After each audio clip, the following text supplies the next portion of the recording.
alguma solução. E aí, nessa pega da pergunta dela, Fernando, ela está falando sobre a questão dos alojamentos, mas, aproveitando isso, essas questões, as condições que o trabalhador tem que ter no campo, tanto de alojamento, né, quanto acidentes. A gente tem muito problema de acidente. A NR31 que se falou, né, acho que é 31 que se falou do capacete, né, os EPIs e tal. Então, o que funciona, né, o que funciona, o que deve funcionar, né, tanto na questão do alojamento, como na questão dos EPIs, né, o que é EPI e acidente do trabalho. Então, eu sei que você vai encaixar esses assuntos aí para poder traduzir para o produtor rural essa situação. Nós vamos ter mais 1 hora de live, Rodrigo? Fica à vontade.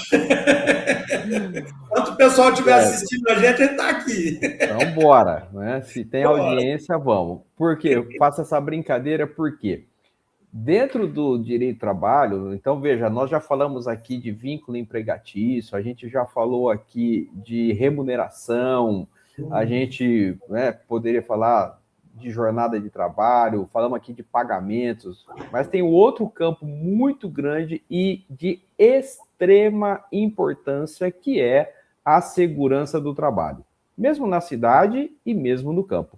É, de fato, um campo de extrema importância, porque nós estamos lidando com duas coisas muito importantes de qualquer pessoa, que é a sua própria vida e a sua integridade física, e agora, como você mencionou, a NR31, a integridade psicológica, psíquica, né, os chamados riscos psicossociais.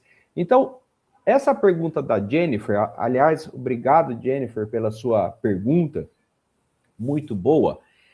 Tudo isso está nesse pacote segurança e saúde do trabalho. Bem, por lei, não tem para onde correr, meus amigos produtores e produtoras rurais. Por lei, em primeiro lugar, a obrigação com relação à segurança do trabalhador rural, é do empregador.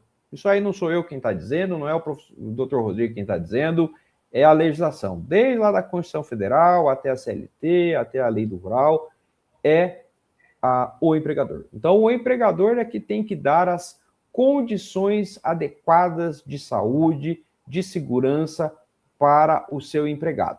E o seu empregado, coisa que pouca gente enaltece, ele tem a obrigação de acolher aquilo que lhe é passado, as orientações, ele é obrigado a usar os EPIs, os equipamentos de proteção que lhes são fornecidos, porque a obrigação, embora ela seja em primeiro lugar do empregador, a responsabilidade aí é dos dois. O empregado também tem a responsabilidade de ter que usar os equipamentos de proteção e acatar as ordens do patrão. Ele não é empregado? Se ele é empregado, ele tem que obedecer. Bom, então essa segurança do trabalho, ela se desdobra em muitas coisas. E aí a gente volta para o comecinho da nossa conversa, né, Rodrigo? Porque a gente tem que dizer isso. Mais uma vez, os tamanhos das propriedades, as estruturas das propriedades são muito diferentes. Nós temos, de fato, produtores rurais que talvez nunca tenham ouvido falar em segurança do trabalho ou em equipamento de proteção. E aí, quando você chega lá no campo, você é contratado. Então, quando eu sou contratado, eu vou lá na propriedade. Nas minhas ações trabalhistas, eu tiro fotos, faço vídeos para mostrar para o juiz. Então, quando você chega lá, você às vezes se depara com uma situação de fato que não havia nada. Não tem nenhum sistema de segurança, não tem nenhum equipamento de proteção. Uma situação dessa fica de muito risco para o proprietário rural. Então, muitos não têm sequer o conhecimento. E se tem um pouco de conhecimento, às vezes não tem nem condição material, financeira de minimamente estruturar a fazenda, mas ele está em risco. E como você disse, são muitos trabalhadores e há muitos acidentes no campo. A quantidade de acidentes no campo no Brasil é elevadíssima, é na casa dos milhares, dos mais variados, seja na agricultura, corte de mão, corte de pé, seja na pecuária, boi que deu coice no indivíduo, é porteira que fechou na cabeça. O uso do laço, por exemplo, não é? Tem muitas situações. Uma delas é o que a Jennifer tocou, e a questão dos alojamentos. Porque a gente tem desde a situação do sujeito do empregado que mora lá numa casa que foi dada para ele, mas a gente tem também propriedades que têm vários trabalhadores e que aí são destinados a alojamentos. Se o alojamento for principalmente dentro da propriedade, a obrigação da conservação, da manutenção do alojamento de acordo com o que a norma prescreve, a obrigação é do empregador.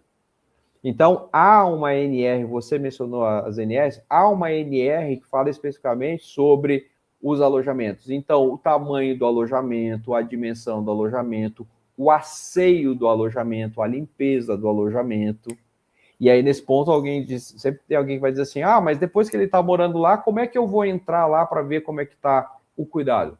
Sim, embora ele more lá, aquele imóvel ainda é de propriedade do proprietário rural, do produtor rural. Então, ele tem o direito, sim, de ir lá fiscalizar. Por quê? Às vezes, o empregado está lá mantendo aquele imóvel, aquele alojamento de uma forma muito insalubre, e aí que eu tenho que dizer, é a realidade. E às vezes ele se aproveita daquilo, começa a tirar foto, começa a fazer vídeo para dizer um dia no processo, falar, olha, tá vendo?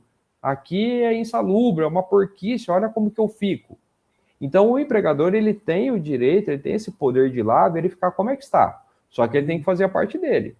Então ele tem que dar uma cama adequada, ele tem que dar um colchão adequado, ele tem que dar um fogão, ele tem que dar uma geladeira que realmente resfrie os alimentos, ele tem que dar as condições mínimas para que esse trabalhador viva em condições de dignidade, que é o que a nossa Constituição Federal diz e que é o que a CLT diz. Então, ele tem que viver bem, porque ele trabalha na propriedade, mas ele passa depois ali 8, 10 horas do seu dia na propriedade, aí ou talvez ele fique lá no final de semana, ou talvez no final de semana ele vá para a sua casa com a sua família, mas ali a obrigação é do empregador.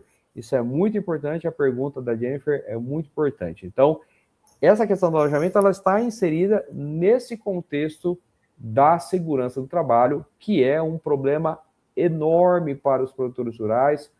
Quando acontecem, às vezes, geram ações aí na casa dos milhares, das centenas de milhares de reais, principalmente quando, infelizmente, gera morte no campo. Então, o produtor, a produtora rural que está nos ouvindo, que está nos assistindo, ele realmente tem que buscar um profissional da área, um técnico em segurança do trabalho, ou uma empresa. Hoje em dia existem muitas empresas, como você mencionou aí, salvo engano, da nossa participante, né?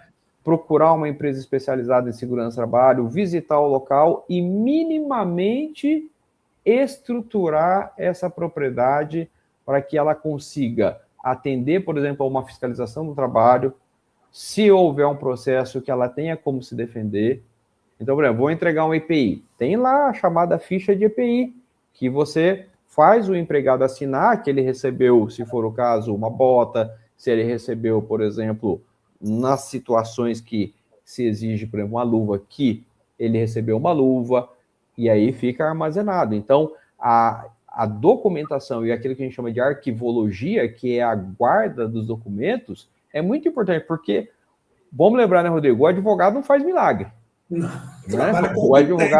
O advogado não